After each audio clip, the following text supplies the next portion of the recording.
از برگ گل بر نگارم دوختم، بس که لطیف است آن بدن ترسم بیدارش کنم.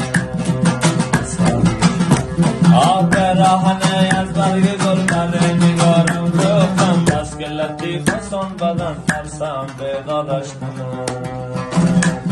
ای آفتا بایستن پادر حریم یاد من، ترسم صدای پای تو از خواب. یارم به یک لب رحم خوابیده زیر نسترن، ترسم که بوی نسترن مست از هوشیارش کنم.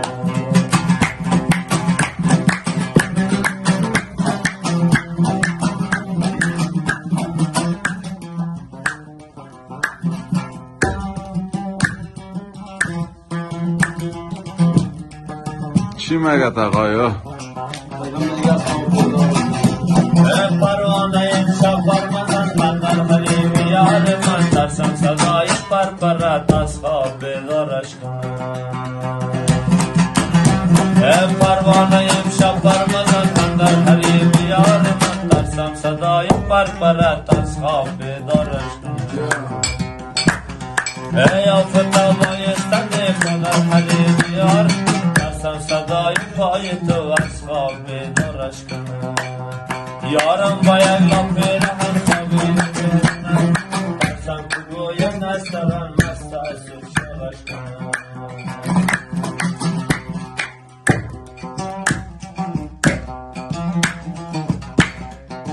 جام جان روشن است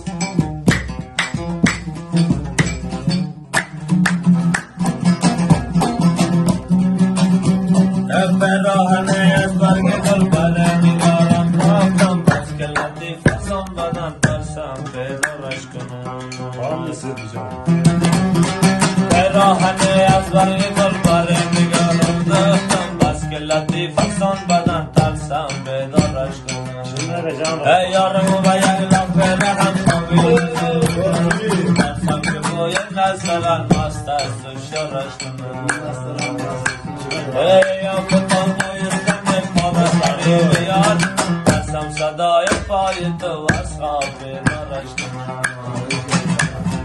پروانه امشب برمزن بندر حریم یاد، ترسم صدای پرپرت از خواب بیدارش کنم. پروانه امشب برمزن بندر حریم یاد من، ترسم صدای پرپرت از خواب بیدارش کنم.